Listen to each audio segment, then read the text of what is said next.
दोस्तों, आज की कहानी है बहू रानी करवा चौथ। तो हम औरतों के सजने संवरने का दिन है। दोस्तों, कहानी शुरू करने से पहले अगर आपने हमारे चैनल को सब्सक्राइब नहीं किया है तो सब्सक्राइब कर लीजिए ताकि आपके पास पहुंचे हर नया वीडियो। दिया बेटा, जरा जल्दी जल्दी हाथ चलाओ, हम दोनों मिलकर काम खत्म कर ले, फिर पार्लर चलना है ना। मैंने पार्लर वाली को फोन कर दिया है, अपने दोनों लोगों की बुकिंग करवा ली है। करवा चौथ का मौका है और हम औरतों का साज श्रृंगार ना हो, ऐसा कैसे हो सकता है। आखिर करवा चौथ हम औरतों का दिन है। उस दिन अपने पति को रिझाने का कोई मौका हाथ से नहीं जाने देना है।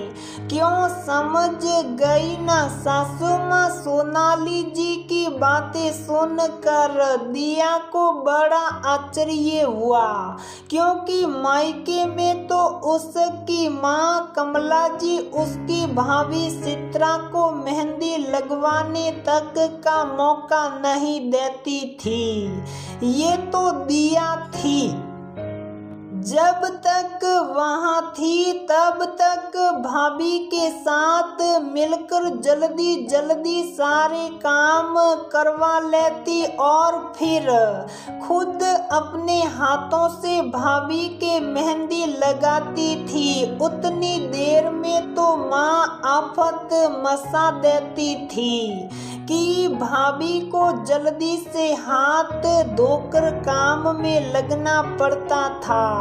करवा चौथ वाले दिन माँ खुद तो व्रत में कमजोरी का बहाना करके आराम फरमाती और भाभी पूरा दिन बिना रुके काम करती रहती। उनके चेहरे से थकान और मायूसी साफ झलकती, क्योंकि भाई भी बिल्कुल ध्यान नहीं देते थे।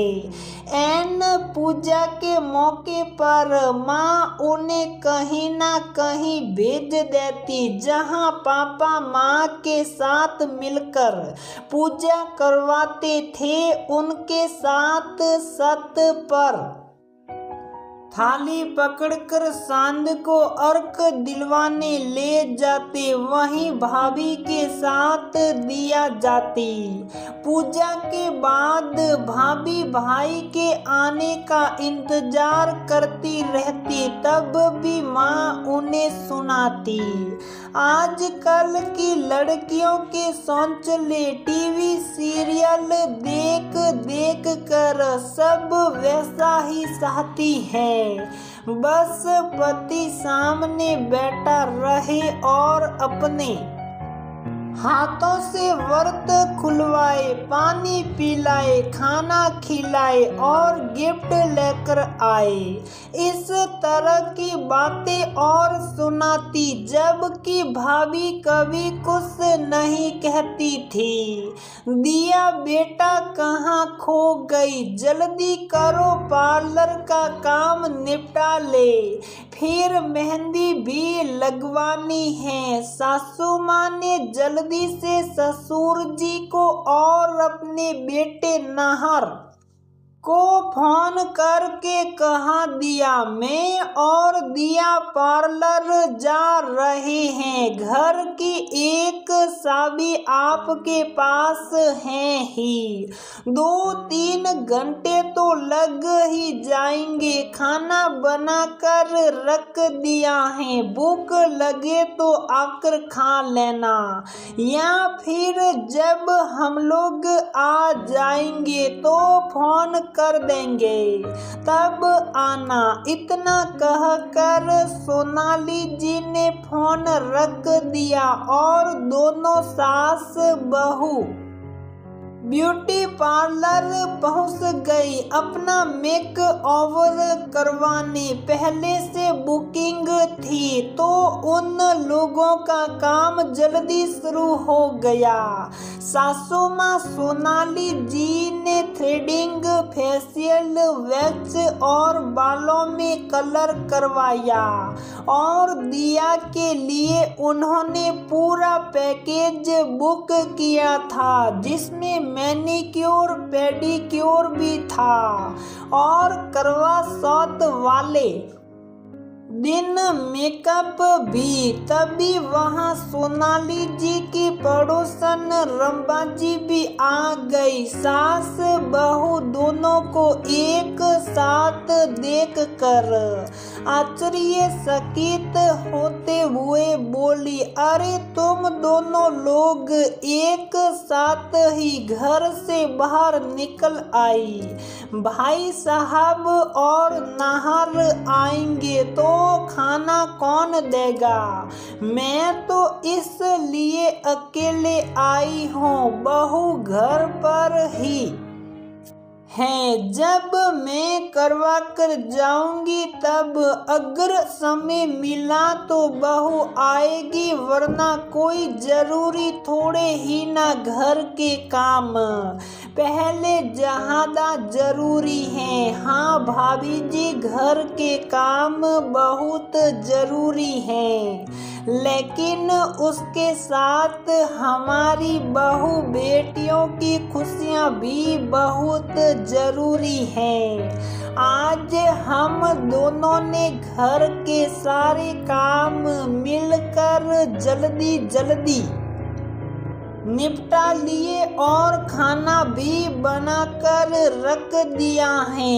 एक दिन पति और बेटा ठंडा खाना अपने हाथ से निकाल कर खा लेंगे तो दुनिया इधर की उधर नहीं हो जाएगी। मुझे बिल्कुल पसंद नहीं कि मैं करवा चौथ के त्योहार पर खुद तो हर काम पार्लर से करवाऊं और बहू को घर पर काम करने के लिए छोड़ दूं, जबकि उसका तो पहला करवा चौथ है और यही तो उम्र है जब पति के लिए सजने संवरने का मन करता है। और ईश्वर की दया से हमारे यहाँ कोई कमी तो है नहीं। जब मैंने अपना मन नहीं मारा कभी तो बहू को क्यों रोकूं? मेहंदी भी हम दोनों साथ में ही लगवाएंगे।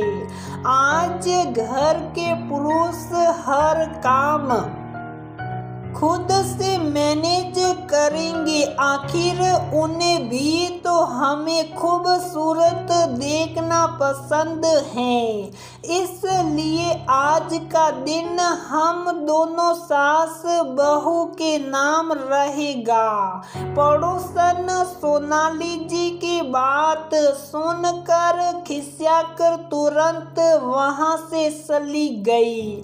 तभी दिया के फोन पर उसकी माँ का फोन आया तो उन्होंने दिया से पूछा, क्या कर रही हो बेटा? इस बार तो तुम्हारा पहला करवा चौथ है, सास तो ध्यान देगी नहीं, तुम खुद ही ब्यूटी पार्लर चली जाना और सब करवा लेना, मेहंदी भी लगवा लेना, जो भी खर्चा होगा मैं दे दूंगी।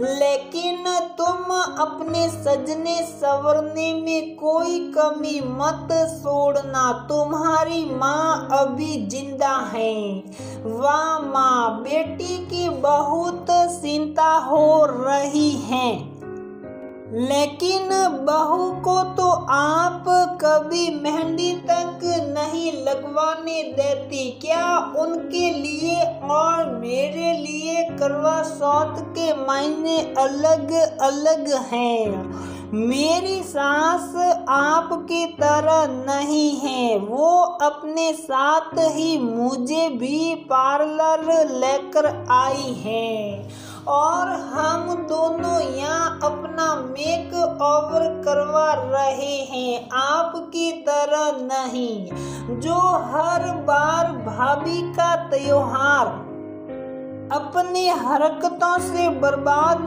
कर देती हैं। अभी भी समय है, बदल जाओ और आज समय के हिसाब से बहू को भी हर काम करने की आज़ादी और समय दो।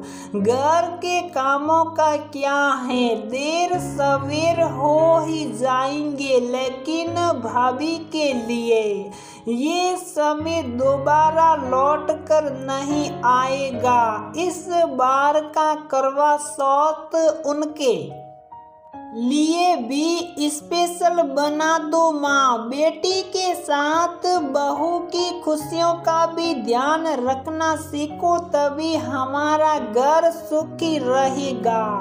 अच्छा माँ, अब फोन रखती हूँ, मेरी बातों पर गौर करना। बेटी दिया की बात सुनकर कमला जी आश्चर्य में डूबी हुई सोच रही हैं। ये उनकी खुद की बेटी बोल रही थी। परिवर्तन संसार का नियम है। चलो मैं भी समय के हिसाब से दिया की सास जितना तो नहीं, लेकिन थोड़ा बहुत अपने आप को बदल लेती हूँ।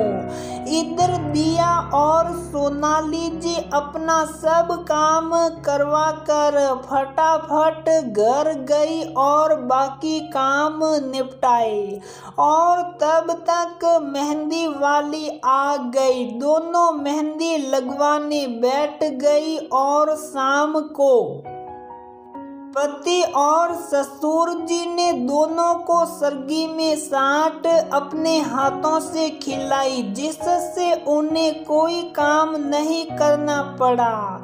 दूसरे दिन करवा चौथ का व्रत उन्होंने बिना किसी थकान और टेंशन के पूरा किया और शाम को सोनाली जी ने दिया को पार्लर भेज दिया और खुद घर में ही तैयार होकर पूजा की तैयारी कर ली।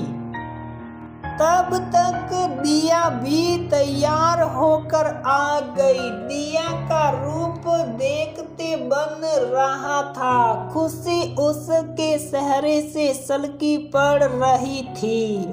सोनाली जी ने उसकी बलैया लेते हुए कहा, सच में दिया, आज नहार तुम्हें देखेगा तो देखता ही रह जाएगा।